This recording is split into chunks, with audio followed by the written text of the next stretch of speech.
One of the largest, most intensive crops you'll ever grow, amazingly, is totally suited for pot life. That's right. Today, we're talking tomatoes, specifically growing them in containers. No space, no garden, no problem. Buckets, pots, fabric grow bags, whatever you fancy, tomatoes of all shapes and sizes can grow perfectly well, contained. Size, spacing, soil, planting depth, watering, fertilizing, we'll cover it all in today's video. Tomatoes have long been the standard for backyard veggie gardeners. For space-challenged deck or patio growers, or even those of us trying to maximize every inch of our gardens, being able to grow in pots and containers is a huge advantage. An advantage that puts tomato growing within the reach of just about everyone. So today, let's take a deep dive into the world of planting tomatoes container style. The beauty of cultivating plants is that they don't really know where they are, nor do they care what they're growing in. If the crop's basic, albeit specific needs are met, then that plant will happily grow in a field as well as a pot. Such is the case with tomatoes, highly vigorous nightshades that can excel only if given the right conditions. And for these guys, even though there's literally hundreds and hundreds of varieties, the requirements to grow them are all about the same. Before we get there though, let's take a step back and realize that growing in containers isn't a downgrade. It doesn't have to be a last resort. In fact, growing tomatoes in pots and containers actually has some advantages. Let me explain. Container-grown tomatoes are highly space efficient, as their placement can literally be anywhere. Be that a deck, patio, driveway, staircase, or even the corner of an existing raised bed. As we'll soon see, tomatoes are sun-loving plants, and those that we grow in containers, we can move them around to follow the sun, which is just not possible for tomatoes grown in the ground. Pots and containers also tend to heat up faster, and being portable means that contained tomatoes can be planted earlier in the season in cooler climates, expanding the growing window. Not really a small list, is it? Okay, now we know why we want to grow tomatoes in containers. Let's look at how we do it. When we talk about planting, we normally start off with the soil, and we'll get there next. First, we need to talk about containers and the size that tomato plants need. I know I said that tomatoes all have the same basic requirements, but container size is the one thing that varies. Small cherry bush types, like this tiny Tim here, can easily get away with just a 5-gallon pot. For larger beefsteaks, or even vigorous varieties like this Roma here, I'd say 7-gallon is the minimum, 10 gallons preferred. For as many varieties as they come in, all tomatoes are further broken down into two basic types, determinate and indeterminate. Determinate, or bush-type tomatoes, are usually smaller, more compact plants that tend to set all of their flowers and fruit at once. A lot of these are going to be your cherry and grape types, but not all of them. Indeterminate, or vine-type tomatoes, grow much larger, much longer, without any of those growth or fruiting limits other than the weather. These guys can be cherries, slicers, or even beefsteaks. For example, we're growing the cherry type today. They all have one thing in common though, and that's that they need to either be staked or trellised. And as always, despite how small they look at first, only one plant per pot. So, know which variety you're growing first, and then determine the pot size. Honestly though, it's probably going to be 5, 7, or 10 gallons most likely, and as always, bigger is better.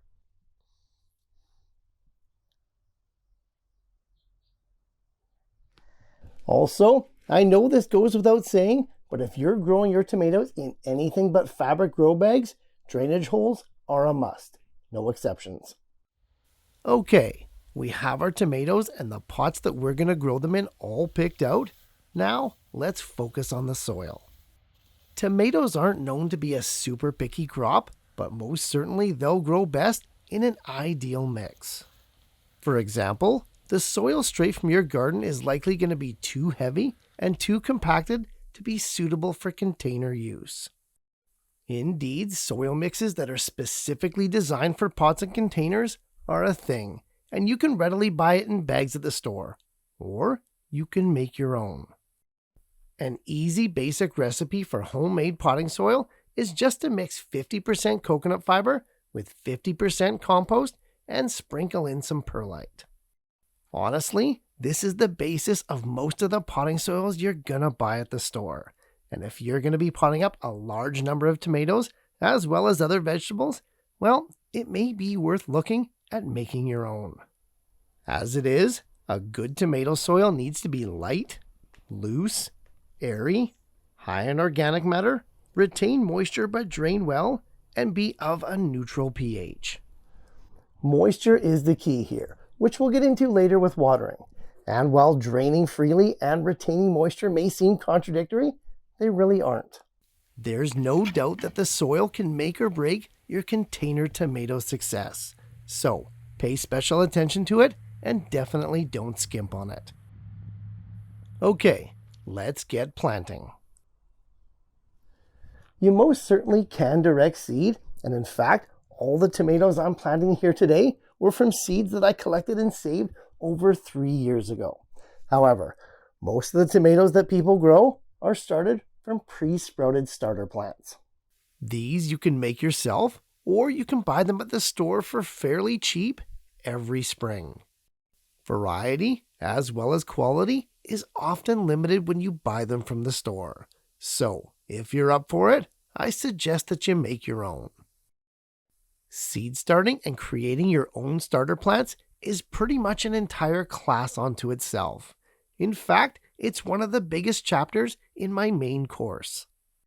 For tomatoes, it's almost always done indoors, and the seeds are sown about 4 weeks before you intend to plant outside. Planting outside, or in this case, my greenhouse, is our next step. And honestly, outside of harvesting, it's probably the most exciting part of growing tomatoes. Whether buying them from the store or making your own, planting them outside or in a greenhouse, you gotta wait until the nighttime temperatures stay consistently above 50 degrees Fahrenheit. Only then will you be confident that all danger of frost has passed.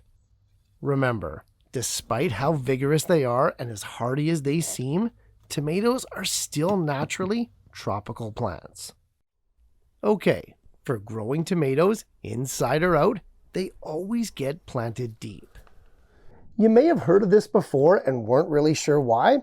Well, the reason is because of these amazing little appendages that are just starting to appear on the stems now. These are what we call adventitious roots, and they spring from a tomato stem wherever it comes in contact with moisture or soil. The advantage of this growth system is that you can triple the root system in half the time. Bigger root systems means more water, more nutrients, and bigger plants, and as a consequence, bigger harvests.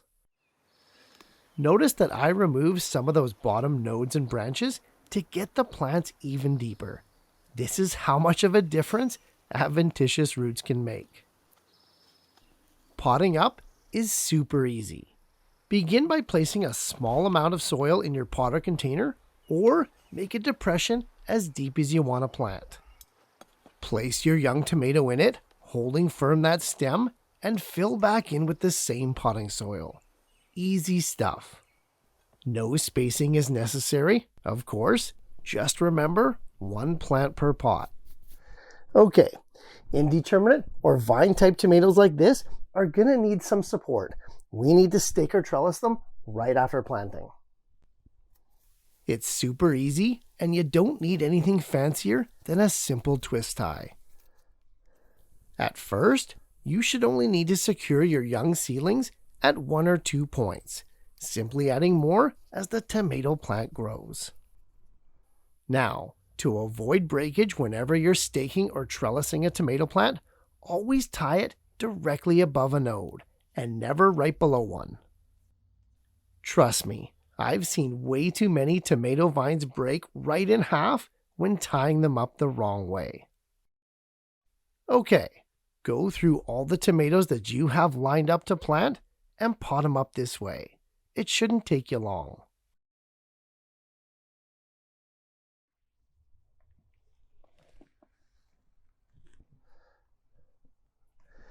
Regardless of the starting moisture of your potting soil, anytime that you've got newly potted plants, you're going to want to water pretty quickly.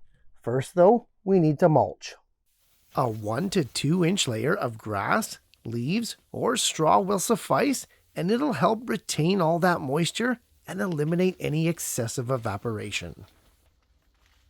Mulching is always important, but it's especially key when you're container gardening. After that last pot is mulched, we can finally water. Always give tomatoes a good soaking, even the container ones. Train those roots to go downwards by less frequent but more thorough waterings, rather than really quick, shallow ones. This will help to make your tomato plants more resilient and more resistant to drought for those hot summer days that are just on the horizon. I know I just said it, but mulching and deep watering is very, very important for container tomatoes. This one could really make or break you. As well, anytime you're growing tomatoes, especially in containers, no matter how good your soil is, at some point you're going to have to feed them. The amount of water that passes through the soil column and washes out all the nutrients and goodness is so much more with container tomatoes than those that are planted in the ground. One way to combat those really hot summers and the excessive watering that goes along with it is to soak your tomato plants from below. Just a couple of hours every 2 days or so can really make the difference in exceptionally hot weather. Now, tomatoes can get fed several times from planting to harvest, but not always with the same fertilizer.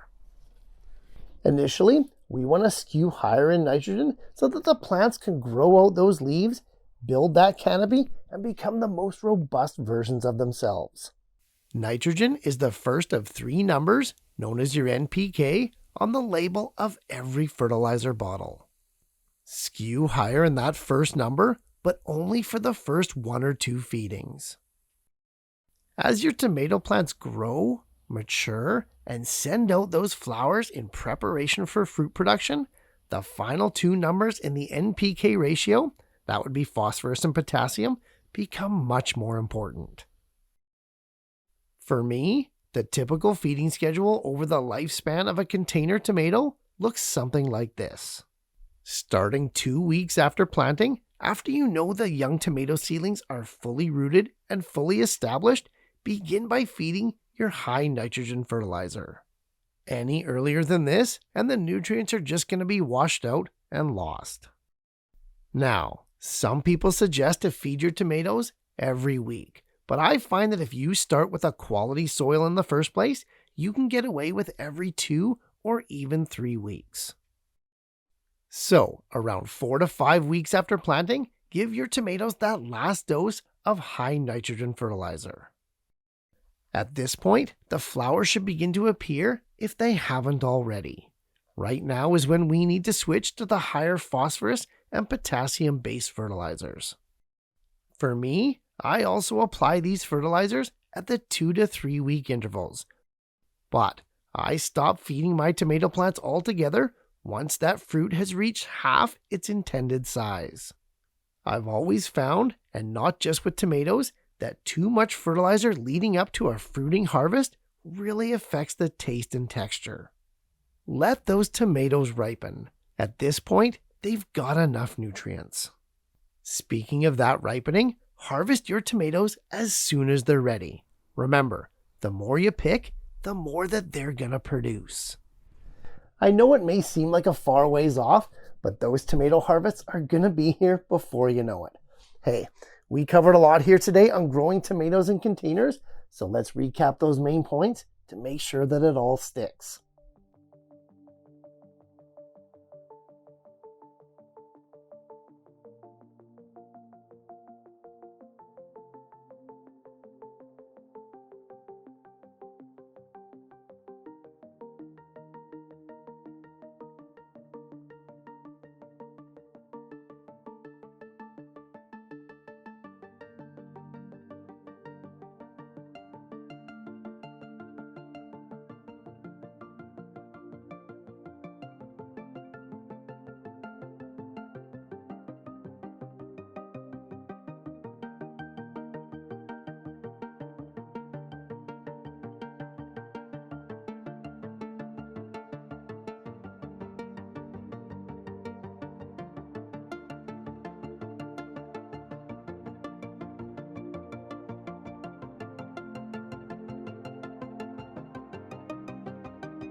Although they are a large, vigorous crop, tomatoes are no doubt perfectly suitable for container life. Hopefully the tips we shared here today show you just that, and you're in for your best tomato year ever. Hey, as always, happy growing, guys, and I'll see you soon. Hey, thanks so much for watching, guys. Truly, this channel wouldn't exist without passionate gardeners like you. For even more info-packed videos like this, check out this playlist of garden quickies here. And for those of you that are interested, my online course, Vegetable Gardening Basics, is live and ready for enrollment. As always, happy growing, and I'll see you in the next one.